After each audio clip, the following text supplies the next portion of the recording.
talk now. This MMA, what we talking about? Yeah, you tuned into the pod now. Gonna be hard for you to stop now. Yeah, we caged in. Yeah, we caged in. Yeah, we caged in. Welcome back to another episode of Caged In. I'm your host, Chris DiCarlo. Got a very special guest making his return to the show. It's my man, Drew Pais. How we doing, brother? Good. You know it, man. You know it. Hey, man. It's good to see you, man. I know you got a big fight coming up Saturday. You're fighting for a title over there, fighting for it 17. Before we talk about that one, man, I know last time we had spoke, it was before fight for it 16. You went in there and you fought Fredrick Morris. So let's kind of talk about that one.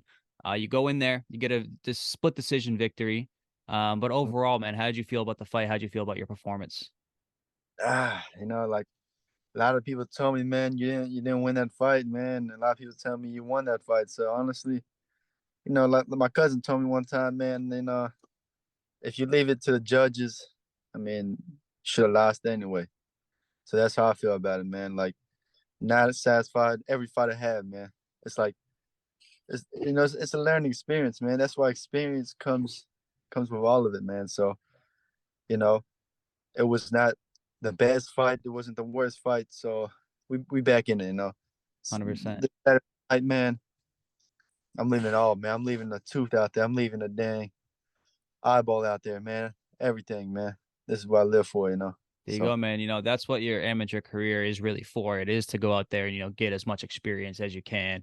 Going the 3 rounds with Fredrick Morris, who is an experienced guy, is going to do nothing but good things for your career in the future. So it's nice to go in there and get that as much ring time as you possibly can while you're still an amateur, man. And you're still super young, so you still have plenty of time to grow and experience more of these things as well.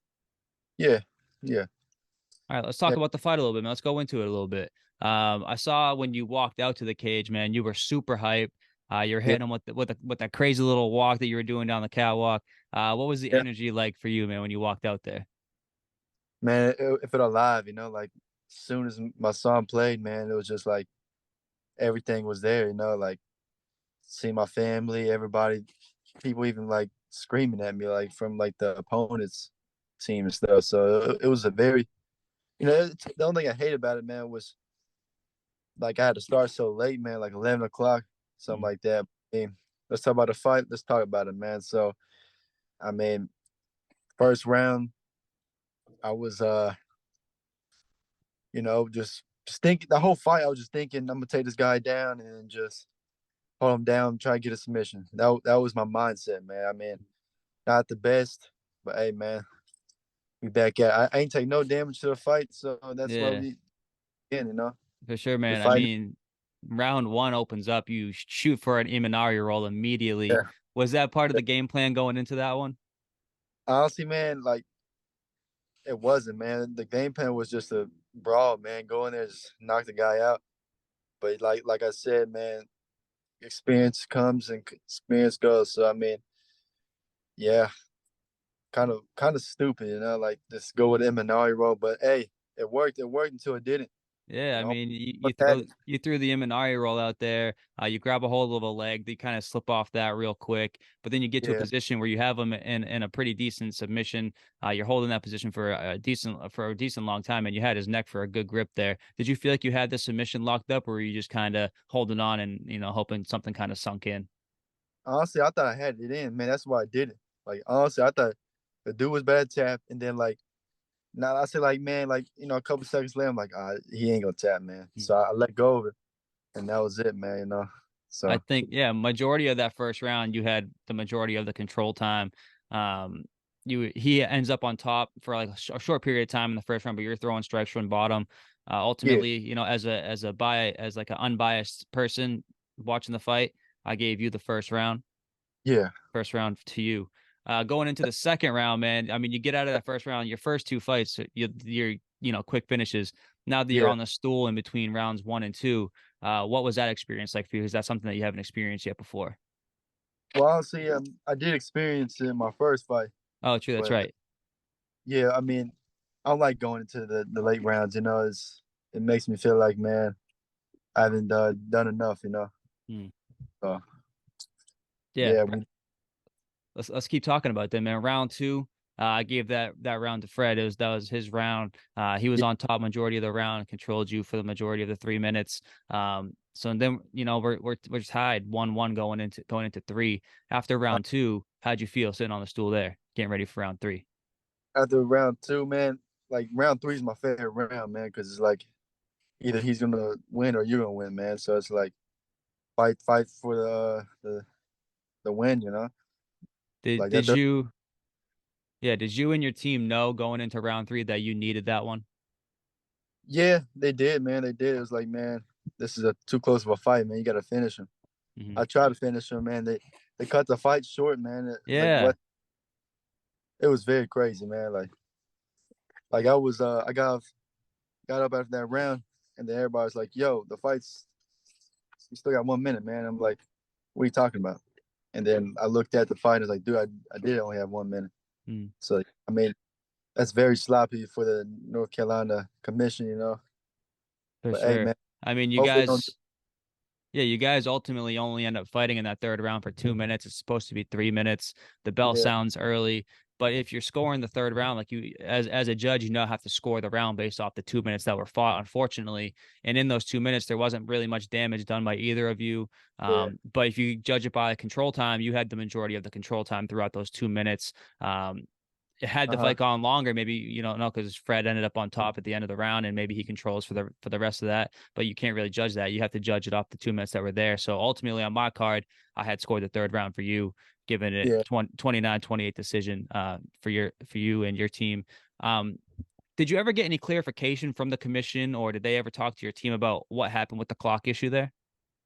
Nah, man, like, dude, I mean, I didn't even question it. I mean, I didn't. I mean, it was just like, just a bad thing on their part, you know. Like, like before that round even started, I heard like a bell, like flicker or something. Like I watched the fight and I heard like a bell ring.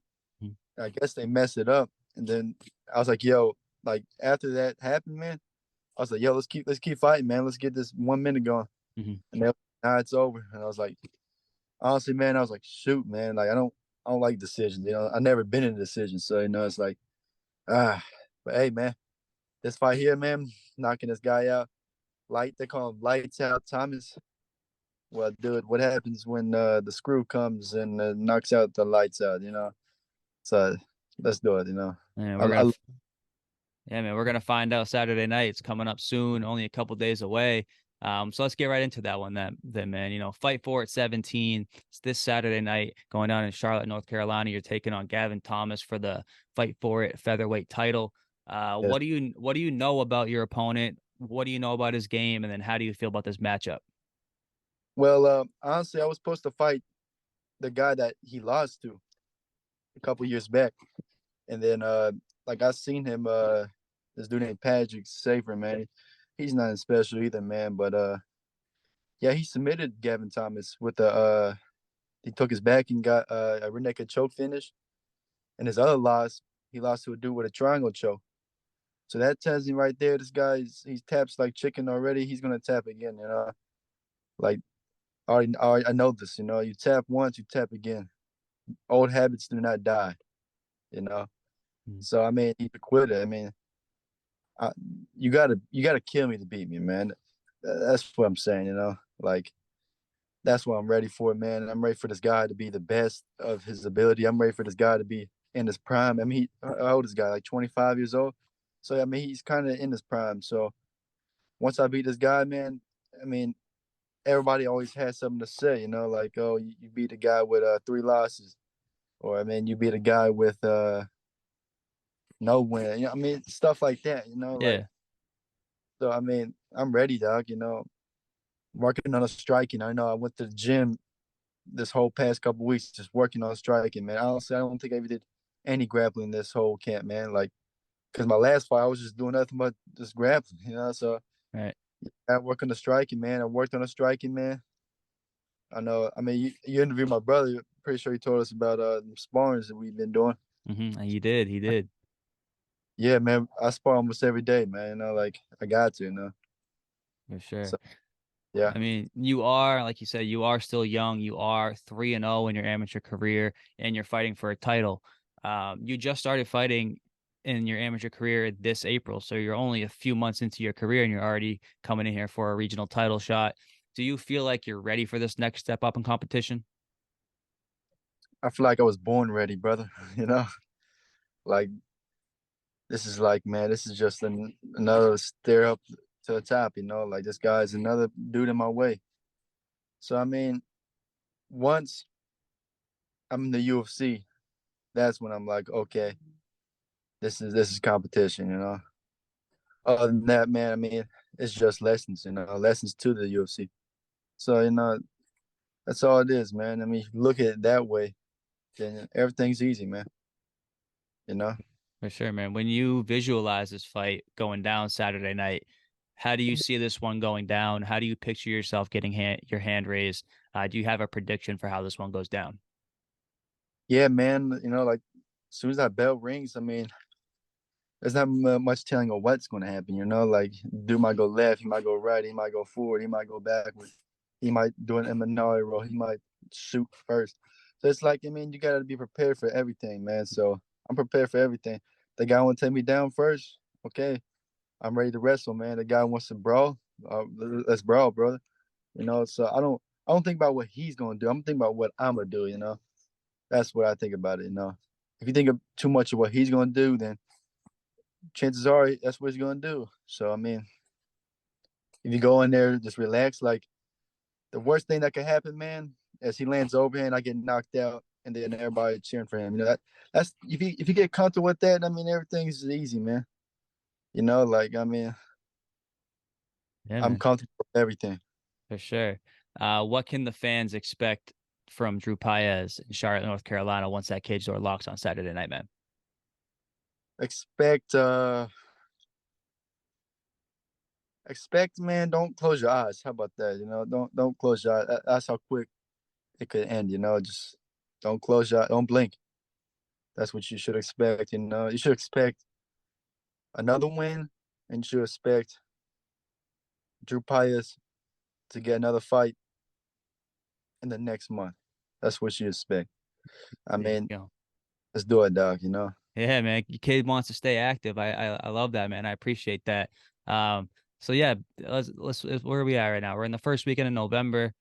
We still Mhm. got a few weeks left before the end of the year. You're saying after this one, you'd like to get, maybe one more in before the end of the year?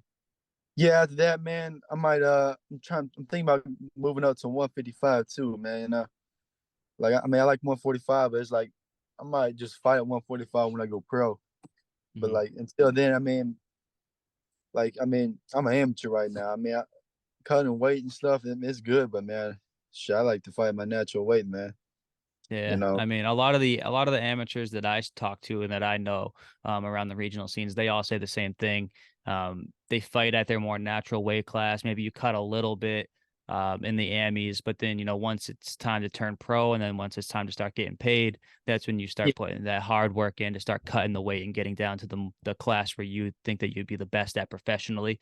But as far as the Amis go, they always tell me like until I start getting paid, I'm not, putting in that hard work to kill my body as an amateur and cut that weight. Is that kind of the mentality you kind of have as well? nah, man, because I mean, you gotta you gotta love the sport. You know, what I mean, I don't think about money at the end. If you think about money, then they're gonna get knocked out, man. I Mm. mean, come on, man. I mean, you're gonna get money once you keep winning and winning and winning, beating the best guys, then get to the promotion. I mean, you're not gonna see no money until you make the money. You know, like that's what I see. My mindset is I just want to fight 155 because I don't eat any kind of food I want to eat. That's my mindset. For You know, sure, man. I like pizza, man. You know, I like stuffed crust. You know, like Yeah. I'm gonna eat stuffed crust pizza before the fight. You know, There you so go. There you yeah. go, man. It's crazy, man, because we talked about this last time we had spoken. We had mentioned that I talked to your brother earlier this week. He's fighting for a title in South Carolina. You're fighting for a title in North Carolina. Both fights happen to be on the exact same day when typically you guys are always fighting on the same card. You're always in the venue to support one another. How is this one gonna feel knowing that you're in separate places at separate times and this is the first time that you're not gonna have each other in your corner? Nothing different. You know, I mean, I call him and tell him, hey man, let me see the belt. He shows me the belt, and I'm like, that gives me more confidence to win. You know, so no, it doesn't change anything. I mean, come on, brother. Like, I mean, at the end of the day, I'm fighting in the cage by myself. I mean, he not fighting in the cage with me, man. So yeah, it doesn't change a thing, brother. Yes, Don't think sir. it is that two Pais brothers are not in the same, venue. So other than that, man, it's easy, man. Yes, sir.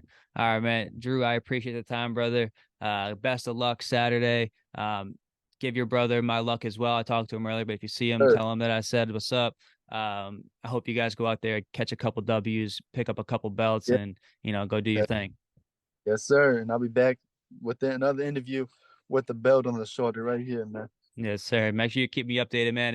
I'm gonna keep my tabs like I try to do on social media. Hopefully, Uh, the promotions are keeping up with their posts and whatnot, so I can follow along. But if not, man, make sure you hit me up and let me know what happens.